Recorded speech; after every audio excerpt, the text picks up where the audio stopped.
Alors Amélie vient d'avaler un piment. C'est horrible. Toute la sphère ORL est prise. Ah oui, carrément, la sphère ORL, carrément, t'emploies des mots de ouf quoi. Ah ouais. Oh là là. Non, si je bois de l'eau, ça va faire pire. Est-ce que nous allons vivre le dernier moment de famille épanouie en direct?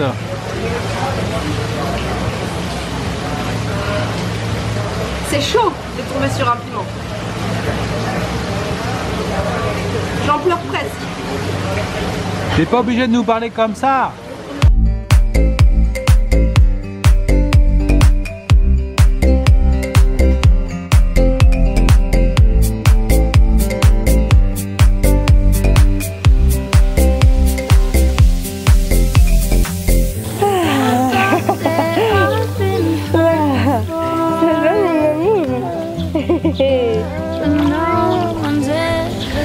Voilà, donc là on n'est pas trop mal. Aujourd'hui il fait très beau, c'est très agréable.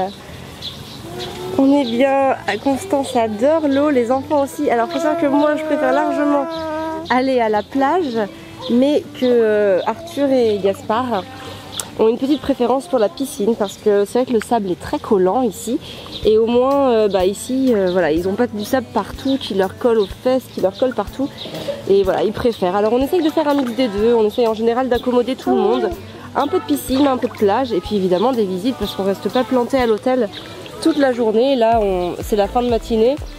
Voilà, Fabien travaille, nous on va pouvoir, on prend, voilà, on s'occupe et puis après on va aller se promener aujourd'hui. Je sais pas encore trop ce qu'on va faire, il y a pas mal de choses à faire ici, il suffit simplement que l'on choisisse exactement ce que l'on veut.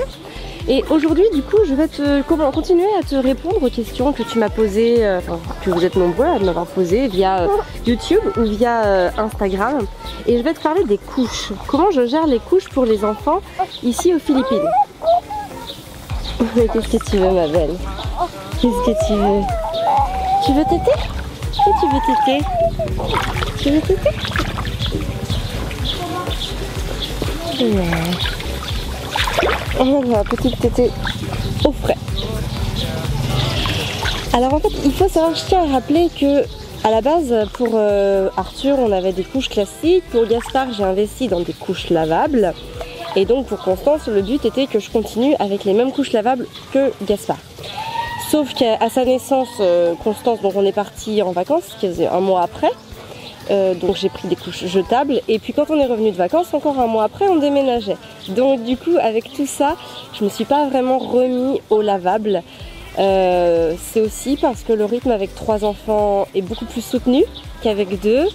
Que voilà, ma disponibilité pour faire d'autres choses que m'occuper des enfants maigrit au fur et à mesure qu'on a d'enfants.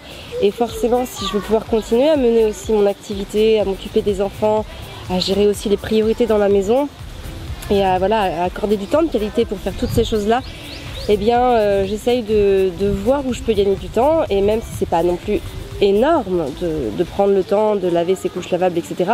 Mine de rien, ça évoquait aussi pour moi le fait de ne jamais sauter une machine, de passer un petit moment pour les étendre et puis aussi de nettoyer des fois, notamment le caca de Gaspard. Il me prenait beaucoup de temps le caca de Gaspard à nettoyer parce que à 2 ans et demi, voilà, même 2 ans quand j'ai arrêté pour lui les couches lavables, il commençait vraiment à faire de gros caca et c'était pas très agréable et j'y passais beaucoup de temps. Donc clairement je m'y suis remis un tout petit peu entre les vacances et le déménagement et j'avoue que depuis je m'y suis pas remise. Il faudrait que je m'y remette mais j'attends en fait, je pense que je vais attendre que Gaspard soit propre pour m'y remettre, pour ne plus avoir qu'un seul enfant à changer et comme ça déjà ça me fera beaucoup moins de manutention de couches à gérer. Voilà. Bon, en tout cas pour l'instant à la maison on utilise des couches écologiques.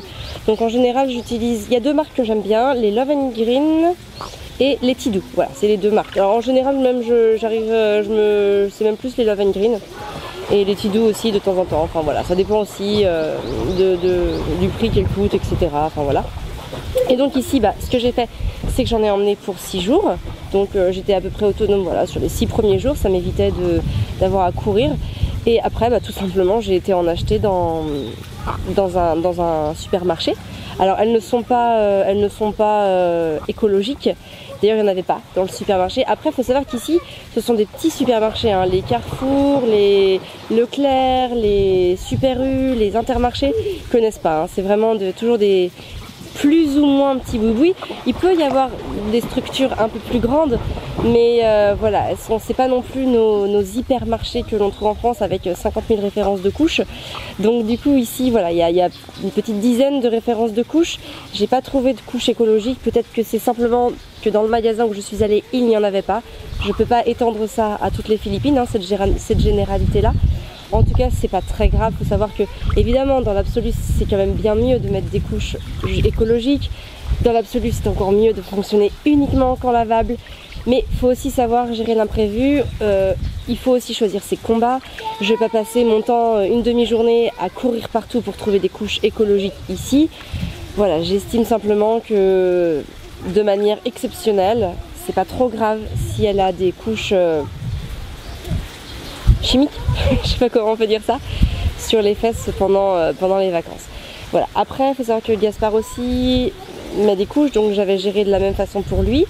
C'est-à-dire que j'avais emmené 6 jours aussi et que du coup je lui ai racheté un paquet de couches en arrivant, enfin quand on a été au supermarché l'autre jour. Voilà ce qu'il faut à peu près savoir pour les couches, comment je les gère et voilà. Bah, je te dirai quand je me serai remise de manière définitive au lavable. Je pense vraiment que je vais attendre que Gaspard soit propre. Arthur avait été propre aux alentours de 3 ans. Voilà, Gaspard a 2 ans et demi. On va voir un tout petit peu plus que 2 ans et demi. On va voir quand est-ce qu'il sera propre. On le laisse à son rythme. D'ailleurs, si ça t'intéresse que j'en parle, mets-le moi dans les commentaires. Je pourrais toujours faire une autre vidéo sur comment on a géré l'apprentissage de la propreté d'Arthur et comment du coup on compte faire avec Gaspard. C'est encore un autre sujet. Voilà.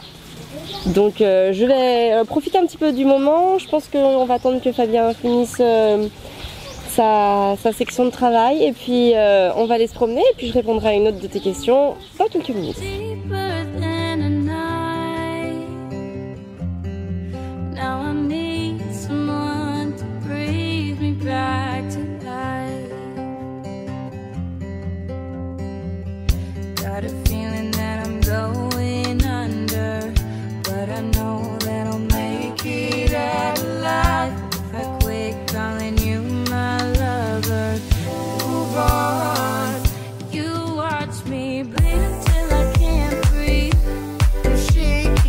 Fin de journée ici, il est 17 h. Petite balade dans le centre d'Anda, la ville où on est. Et là, on est le long de la plage. Et c'est un endroit qui est plutôt sympa. Bon, c'est beaucoup plus touristique que les endroits qu'on a fait avant. Là, il y a beaucoup plus de resorts, enfin d'hôtels. Donc on retrouve un petit peu le côté bar sur la plage qu'on peut trouver un petit peu partout dans le monde à partir du moment où il y a du tourisme.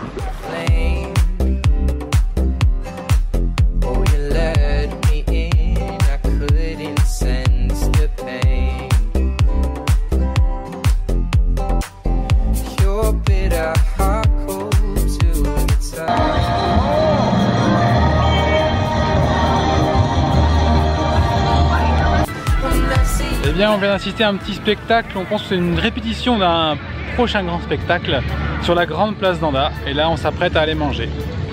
Il n'est pas très tard, mais on a faim. On a mangé que ce matin. Et les garçons ont très faim.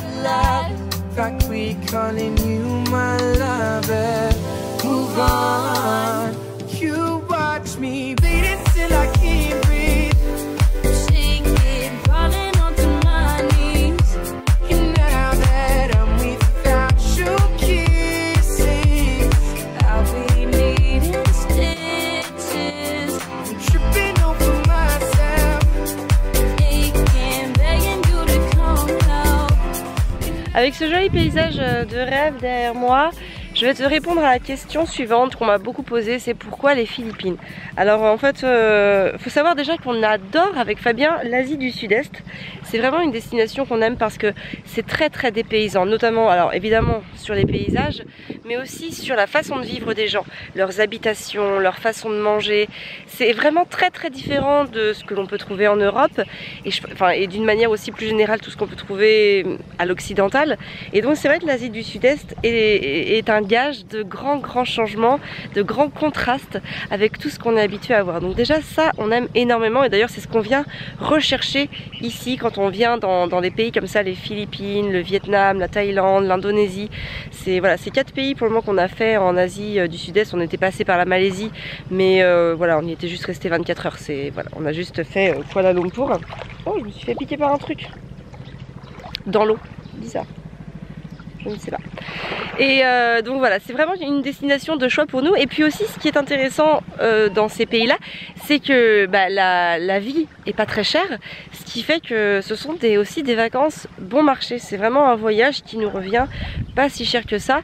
Les billets d'avion, on essaye toujours de trouver des bons plans. On fait beaucoup de comparateurs de prix pour les trouver. Bon, peut-être on va dire une exception avec ce voyage-là, puisque au final on les a achetés la veille pour le lendemain.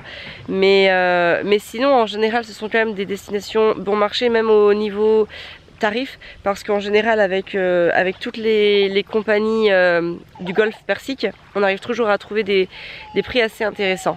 Il y a aussi beaucoup d'autres évidemment destinations qui nous plaisent. C'est pas l'Asie du Sud-Est, on ne se limitera pas juste à ça. On va essayer aussi de découvrir d'autres régions du monde, peut-être l'Amérique latine, l'Amérique du Nord, l'Amérique du Sud. Il y a aussi d'autres pays en Europe qui nous plaisent beaucoup. D'ailleurs, on part toujours en Europe tous les ans parce que l'Europe aussi est riche de contrastes. Et ça, c'est super aussi de découvrir comment vivent tout simplement les gens autour de nous. Bref, la Terre est grande, elle est pleine d'opportunités. Et voilà, j'espère qu'on continuera en tout cas sur cette lancée. On aime voyager, on a toujours énormément voyagé avec Fabien.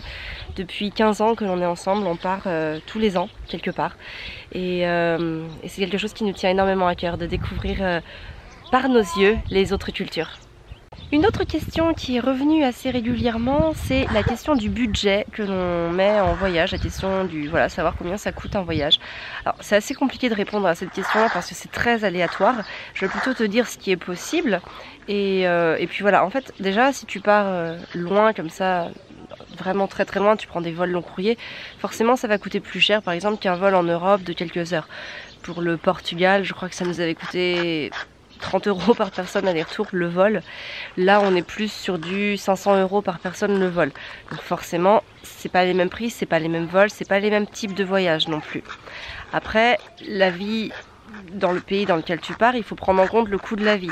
Si tu pars par exemple aux États-Unis ou si tu pars aux Philippines, c'est pas du tout le même budget. Les États-Unis sont plutôt, c'est plutôt un budget qui va ressembler au nôtre, à celui de la France par exemple.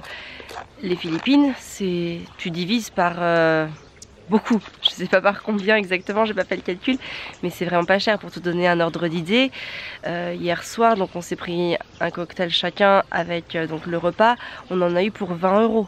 Donc c'est vraiment pas cher, en sachant que ce qui fait aussi augmenter le budget, c'était notre cocktail. Le cocktail devait être à 2,50 € chacun. Donc voilà, c'est vraiment pas cher. Donc après, j'ai envie de dire, ici par exemple aux Philippines, tu peux manger tous les jours au restaurant ou tu peux aussi louer des locations avec la cuisine. Donc du coup tu peux cuisiner. Selon ce que tu choisis, ça va déterminer en fait le budget de ton voyage. Après en coût fixe, évidemment il y a le trajet, l'avion.